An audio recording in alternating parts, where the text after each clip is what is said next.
नमस्कार भाइयों, आप सब कैसे हैं? आशा करता हूँ अच्छे होंगे। भाइयों, पिछले वीडियो में हमने जाना था जीनी की राह पुस्तक से हनुमान बोध का सारांश, और आज हम जानेंगे उसी का पार्ट 2 भाइयों, जो कि पूरा आज होने जा रहा है। हनुमान बोध का सारांश, जो कि जीनी की राह पुस्तक संत रामपाल जी महाराज जी द्वारा लिखित पुस्तक से है भाइयों। तो उसी पुस्तक से जो है हम जानेंगे हनुमान बोध सागर, जो कि अधूरा छूटा था भाइयों। उसको जो हम आज पूरा जो है वीडियो में प्रस्तुत करने का प्रयास करूँगा मैं आपको। और संत रामपाल जी महाराज जी का पुस्तक से लिखित जीने की राह पुस्तक इसलिए जानकारी देता हूँ भाइयों, क्योंकि उस पुस्तक ने पूरे विश्व में जो है तहलका मचा रखा है भाइयों। इसलिए जो है मैं जो है जीनी की राह पुस्तक से आप सब को जो है जानकारी देता रहता हूँ। तो आइए जानते हैं हनुमान बोध का सारांश।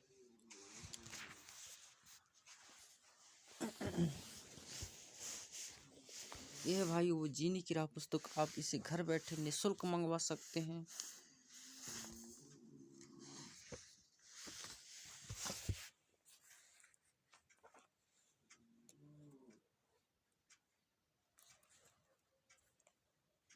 घर बैठे निःशुल्क ही मंगवा सकते हैं, और इन कॉन्टैक्ट नंबरों पर जो है भाइयों घर बैठे जो है निःशुल्क मंगवा सकते हैं। ये मोबाइल नंबर है,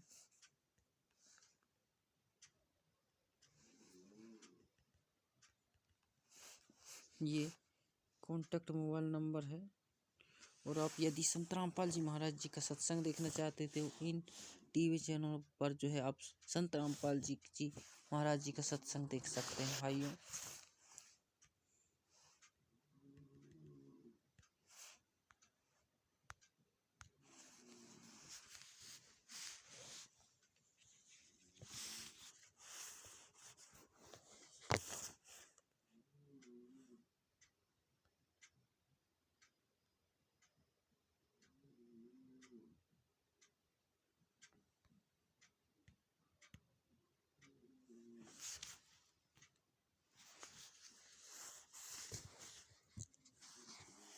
तो चलिए चलते हैं, आज हनुमान बोध का अधूरा यह पूरा प्रस्तुत करने का जो प्रयास करूंगा भाइयों।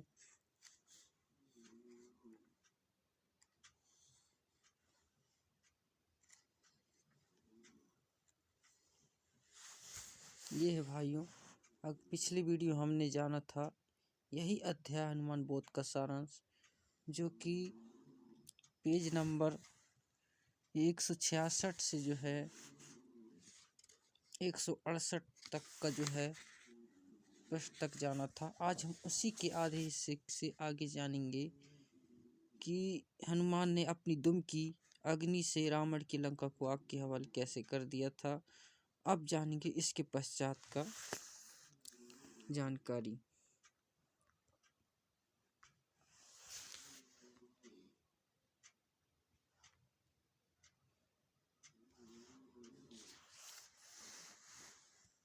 तो ऐसा है भाइयों कि आगे क्या हुआ।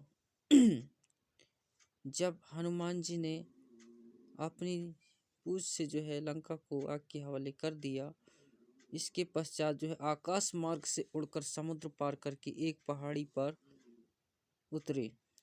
सुबह का समय था, पहाड़ पर जलाशय पवित्र जल से भरा था।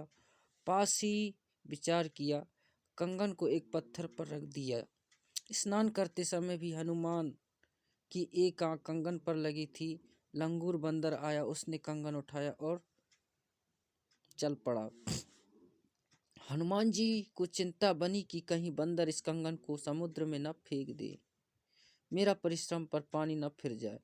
जब लंका में जाने का रास्ता भी बंद हो गया, अजीब परेशानी में हनुमान बंदर के पीछे पीछे चला। देखते ही देखते बंदर ने वह कंगन एक ऋषि की कुटिया के बाहर रखे घड़े में डाल दिया और आगे दौड़ गया।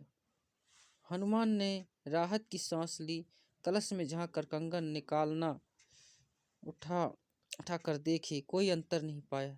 अपना कंगन कौन सा है, कहीं मैं गलत कंगन न ले जाऊं और श्री राम कहे यह कंगन सीता का नहीं है, मेरा प्रयत्न व्यर्थ हो जाएगा। सामने एक ऋषि हनुमान जी की परेशानी को देखकर मुस्कुरा रहे था। कुटिया के बाहर बैठा था। ऋषि जी बोले, आओ पवन पुत्र, किस समस्या में हो? हनुमान जी ने कहा कि ऋषि जी, रामचंद्र जी की पत्नी को लंका का राजा रावण अपहरण करके ले गया है। मैं पता करके आया हूँ। ऋषि जी ने कहा कि कौन से नंबर वाले रामचंद्र की बात कर रहे हो? हनुमान जी को आश्चर्य हुआ कि ऋषि अपने होश हवास में है या भांग पी रखी है। हनुमान जी ने पूछा, हे ऋषि जी, क्या राम कई हैं? ऋषि जी ने कहा, हाँ, कई हो चुके हैं और आगे भी होते आए, में जन्मते मरते रहेंगे। हनुमान जी को ऋषि का व्यवहार उचित नहीं लगा, परंतु ऋषि जी से विवाद करना भी हित में नहीं जाना। ऋषि जी ने पूछा, आप फल खाओ, खाना बनाता हूँ। आप फल खाओ, मैं खाना बना। ऐसे ऋषि ने हनुमान जी को कहा। पूछा, भोजन खाओ, थके हो विश्राम करो। हनुमान जी ने कहा, ऋषि जी, मेरी तो चैन अमान ही समाप्त हो गई है। मेरे को सीता ने कंगन दिया था, उस कंगन के बिना श्री रामचंद्र जी को विश्वास नहीं होना कि सीता की खोज हो चुकी है। उस कंगन को पत्थर पर रखकर मैं अपना स्नान कर रहा था, बंदर ने उठाकर घड़े में डाल दिया। मेरी पहचान में नहीं आ रहा है कि वास्तविक कंगन कौन सा है। मेरे को तो सब एक जैसे लग रहे हैं। ऋषि रूप में बैठे परमेश्वर कबीर जी ने कहा, हे पवन के लाडले, आप कोई कंगन उठा ले जाओ, कोई अंतर नहीं है। और कहा कि जितने कंगन इसमें पड़े हैं, इतनी बार श्री राम पुत्र दशरथ को वनवास तथा सीता हरण हनुमान द्वारा खोज हो चुकी है। हनुमान जी ने कहा, ऋषि जी, यह बताओ, आपकी बात मानता हूँ, पूछता हूँ कि प्रत्येक बार सीता हरण हनुमान का खोज करके कंगन लाना और बंदर द्वारा घड़े में डालना होता है, तो कंगन तो यहाँ रह गया, हनुमान ने लेकर क्या जाता है? ऋषि मुनिंद्र जी ने कहा, मैंने इस घड़ी को आशीर्वाद दे रखा है कि जो वस्तु इसमें गिरे वह दो से एक समान हो जाए। यह कहकर ऋषि जी ने एक मिट्टी का कटोरा घड़े में डाला तो एक कटोरा वैसा ही बन गया। ऋषि मुनिंद्र जी ने कहा, हे हनुमान, आप एक कंगन ले जाओ, कोई परेशानी नहीं होगी। हनुमान जी के पास कोई अन्य विकल्प नहीं बचा था। उस घड़े से एक कंगन निकालकर उड़ चले। श्री रामचंद्र जी को हनुमान जी ने सीता जी की निशानी कंगन दिया तथा जो बातें माता सीता ने कही थी वे सब बातें बताई। श्री रामचंद्र जी कंगन देखकर भावुक हो गए। हनुमान जी को सीने से लगाया, कहा, हे संत जन, मैं आपका एहसान कैसे चुका पाऊंगा? आपने अपना जीवन खोखिंग में डालकर मेरा महा कठिन कार्य किया है। यह कंगन सीता का ही है। आप सभा बुलाता हूँ, आगे का कार्यक्रम तैयार करते हैं। समुद्र पर पुल बनाने का विचार किया गया। नल नील के हाथों में ऋषि मुनि जी के आशीर्वाद से शक्ति थी कि वे अपने हाथों से जल में कोई वस्तु डाल देते तो वह डूबती नहीं थी। पत्थर, कांसी के बर्तन आदि जो भी वस्तु वे डालते वह जल पर तैरती थी। उस समय नल नील ने अभिमान करके अपनी महिमा की इच्छा से अपने गुरु ऋषि मुनिंद्र जी का नाम नहीं लिया, जिस कारण से उनकी यह वह शक्ति समाप्त हो गई। रामचंद्र जी तथा सर्व उपस्थित योद्धा हनुमान सहित महादुखी हुए। 3 दिन तक श्री राम घुटनों पानी में खड़ा रहा, रास्ता देने की प्रार्थना करता रहा, परंतु समुद्र टस से मस नहीं हुआ। तब श्री राम ने लक्ष्मण से कहा, मेरा अग्निबाण निकाल, समुद्र को फूंक देता हूँ। लातों के भूत बातों से नहीं मानते। उसी समय समुद्र विप्र रूप धार कर श्री राम के सामने करबद्ध होकर खड़ा हो गया तथा कहा, हे भगवान, मेरे अंदर संसार बसा है, आप पाप के भागी मत बनो। आप ऐसा करो कि सर्प भी मर जाए और लाठी भी न टूटे। आपकी सेना में नल नील नाम के 2 सैनिक हैं, उनको उनके गुरु जी का दिया हुआ आशीर्वाद है।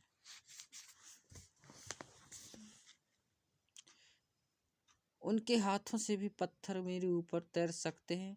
तब नल नील से पत्थर डालकर दिखाने को कहा तो नल नील ने अपनी महिमा चाही और गुरु को याद नहीं किया, जिस कारण से ऋषि मुनि जी ने उनकी शक्ति छीन ली। पत्थर डूब गए। समुद्र ने उनकी गलती बताई। तब नल नील जी ने अपने गुरु जी को याद किया। श्री रामचंद्र जी को भी महसूस हुआ कि जब गुरु अपने शिष्यों को शक्ति दे सकता है तो मेरे कार्य को भी कर सकते हैं। श्री रामचंद्र जी विष्णु जी के अवतार थे। श्री विष्णु जी काल निरंजन के पुत्र हैं। जिस समय परमेश्वर कबीर जी ने प्रथम बार काल के लोक में आए थे तो ज्योति निरंजन ने पहले तो परमेश्वर के साथ झगड़ा किया था। जब बस नहीं चला तो चरणों में गिरकर क्षमा याचना की और कुछ आशीर्वाद भी लिए। उनमें से एक यह भी था, मेरा अंश विष्णु त्रेता युग में रामचंद्र नाम से राजा दशरथ के घर जन्म लेगा, उसको वनवास होगा, उसके साथ उसकी पत्नी सीता भी होगी। उसे एक राक्षस लंका नगरी में उठाकर ले जाएगा। तब रामचंद्र जी चंद्र समुद्र के ऊपर पुल बनवाना चाहेगा, वह नहीं बना पाएगा, आप वह पुल बनवाना। दूसरा आशीर्वाद लिया था, द्वापर युग में वही कृष्ण रूप में जन्मेगा। मृत्यु उपरांत वह जगन्नाथ नाम से पुरी नगर में समुद्र के किनारे मंदिर बनवाएगा। समुद्र उसको बनने नहीं देगा, आप उस मंदिर की समुद्र से रक्षा करना। परमेश्वर कबीर जी ने कहा था कि मैं वह कार्य करूँगा। उसी वचन का पालन करने के लिए ऋषि मुनि रूप में परमेश्वर कबीर जी सेतु बांध पर प्रकट हो गए और आते आते पर्वत के चारों ओर अपनी सोटी माने डंडी से रेखा खींच दिए, अंकित कर आए। नल नील ने दूर से अपने गुरुजी को पहचान लिया और कहा, हमारे गुरुजी आ गए हैं। श्री रामचंद्र जी ने अपनी समस्या बताई तथा विनम्र भाव से अपने कार्य की सिद्धि के लिए आशीर्वाद मांगा। परमेश्वर ने कहा, नल नील ने गलती की, जिस कारण से इनकी शक्ति क्षीण हो गई। मैंने सामने वाले पर्वत की चारों ओर रेखा लगाई है, उसके अंदर के पत्थर लकड़ी से भी हल्के कर दिए हैं, वे डूबेंगे नहीं। हनुमान जी राम भक्त थे।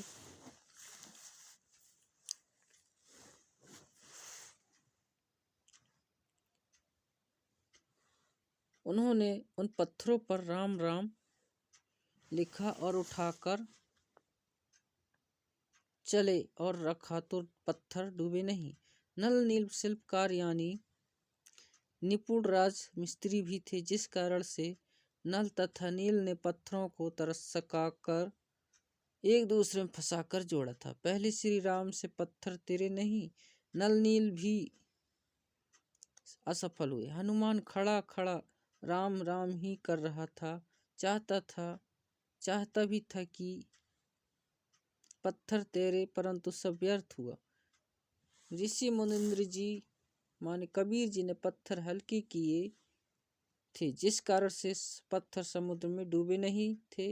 हनुमान जी तो अपना राम राम का पाठ करने के लिए श्रद्धा से राम राम पत्थरों पर लिख रहे थे। वे तो जहाँ भी बैठते थे वहीं पेड़ पौधे पर राम राम लिखते रहते थे।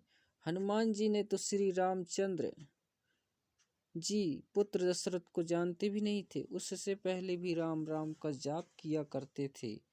जैसा कि लोग वेद मंदन कथा सुनते आए हैं कि नल नील ने पत्थर तैराए थे तब पुल बना।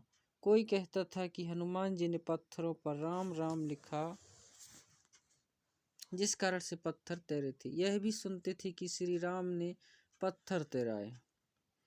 कारण यह रहा कि जो बातें पत्थर तैरानी की हुई थी और मुनिंद्र ऋषि जी ने कहा था, मैंने पर्वत का पत्थर हल्का कर दिया है, यह वार्ता 230 व्यक्तियों के समक्ष हुई थी। शेष करोड़ व्यक्ति युद्ध के लिए आए थे। वे तो आज्ञा मिलते ही पत्थर लाने लगे। उन्होंने देखा कि हनुमान जी राम राम लिख रहे थे। उन पत्थरों को उठा उठा कर ला रहे थे। आगे नल नील पत्थरों से पुल बना रहे थे। श्री रामचंद्र जी नल नील को शाबाशी दे रहे थे। अन्य उपस्थित व्यक्तियों ने एक दूसरे को बताया कि हनुमान जी ने पत्थरों के ऊपर राम राम लिखा दिया, जिस कारण से ये पत्थर जल पर तैर रहे थे। कुछ को लगा कि नल नील के हाथों में करामत है, जिस कारण से पत्थर तैर रहे थे। इस प्रकार यह गलत फहमी यानी भ्रमण फैल गई। पुल बनाकर युद्ध में लग गए। अधिकतर मर गए। कुछ बचे वे अपने अपने घर चले गए। उन्होंने अपने अपने नगर गांव में यह गलत सूचना फैला दी, जो आज तक निर्बाध चल रही है। सच्चाई यह है जो इस दास रामपाल दास ने बताई है। युद्ध हुआ। श्री राम की सेना पर नाग फांस का शस्त्र छोड़ गया, जिस कारण से श्री राम, हनुमान, जामन, सुग्रीव, अंगद सहित सर्व सेना नागों माने सर्पों द्वारा बांध दी गई। सर्प लिपट गए। हाथों को भी शरीर के साथ जकड़ दिया। जिस ईखों को किसान बांध देता है, ऐसे निष्क्रिय हो गए। तब गरुड़ को बुलाया गया। गरुड़ ने सर्वनाग काटे। तब सर्व सेना तथा श्री राम बंधन मुक्त हुए। लक्ष्मण को तीर लगने से मूर्छित आ गई थी, माने कोमा में चला गया था। तब हनुमान जी लंका से वेद को उठा कर लाए। वेद ने कहा कि द्रोणागिरी पर्वत पर संजीवनी बूटी है। उसकी पहचान है कि वह रात्रि में जुगनू की तरह उग जगती है। सूर्योदय से पहले वह जड़ी लाई जाए तो लक्ष्मण जीवित हो सकता है। देर हो गई तो मृत्यु निश्चित है। हनुमान जी को यह कार्य श्री राम जी ने सौंपा कि बजरंगबली, तेरे बिना यह कार्य कोई नहीं, माने असंभव नहीं है, संभव नहीं है। आज्ञा मिलती ही हनुमान जी आकाश मार्ग से उड़ चले। द्रोणागिरी पर राक्षसों ने अपनी माया से सब नकली जड़ी बूटियों में भी चमक भर दी। वेद ने बताया था कि वे तो बहुत कम संख्या में होते हैं। दिन में उनकी पहचान नहीं हो सकती, क्योंकि उसके आसपास वैसे ही औषधि के पौधे उगते हैं। हनुमान जी को समझते देर नहीं लगी। उन्होंने द्रोणागिरी पर्वत को ही उठा लिया और आकाश मार्ग से चल पड़े। हनुमान जी ने लक्ष्मण और श्री राम द्वारा अपने भाई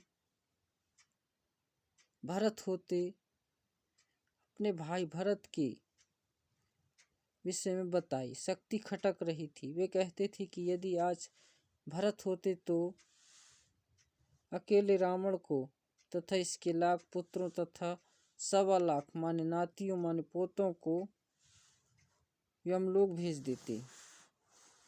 हनुमान जी के मन में आया कि चलते चलते भरत की परीक्षा लेकर चलता हूँ। भरत को पता था कि रावण तथा राम युद्ध चल रहा है। आकाश मार्ग से पर्वत सहित हनुमान जी को जाते देख विचार किया कि कोई राक्षस जा रहा है, वह तो बहुत हानि कर सकता है। भरत जी ने तीर चलाया। हनुमान जी ने तीर लगने का बहाना करके हे राम करते हुए धरती पर गिर गए। पर्वत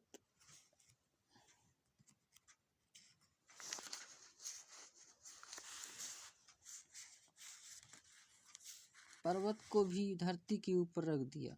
राम शब्द सुनकर भरत को समझते देर नहीं लगी कि यह तो कोई अपने पक्ष का है। निकट जाकर पूछा, आप कौन हो, कहाँ से जा रहे हो? पर्वत किस लिए उठाया? मेरा नाम भरत है। मैं श्री राम वह लक्ष्मण का भाई हनुमान जी ने बताया कि मेरा नाम हनुमान है, राम रावण का युद्ध चल रहा है, आपके भाई लक्ष्मण को तीर लगने से मूर्छा आई है। वेद ने द्रोणागिरी पर उपचार की औषधि बताई है, मेरी पहचान में नहीं आई, इसलिए पर्वत ही ले जा रहा हूँ। सूर्योदय होने से पहले पहुंचना है, अन्यथा लक्ष्मण की मृत्यु हो जाएगी।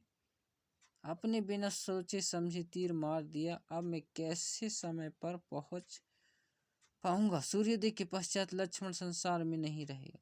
भरत ने तीर का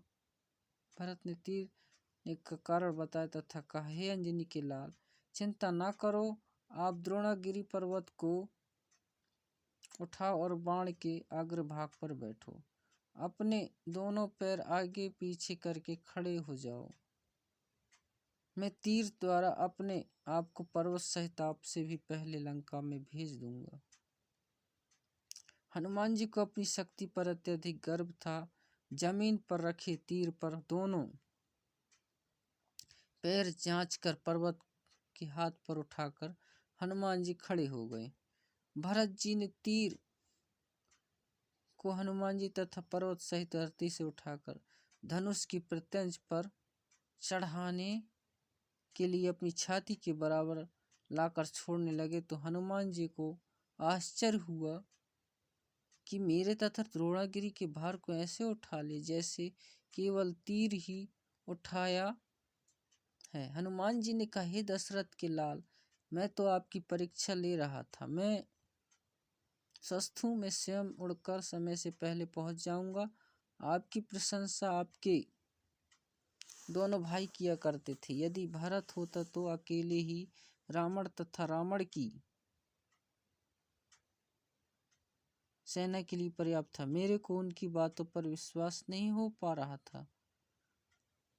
आज अपनी आंखों से देख रहा हूं, आप वास्तव में शूरवीर तथा बलवान हो। आपने मेरा भी अभिमान चकनाचूर कर दी। यह कहकर हनुमान जी उस तीर से ही छलांग लगाकर उड़ गए। उस समय तीर टस से मस नहीं हुआ।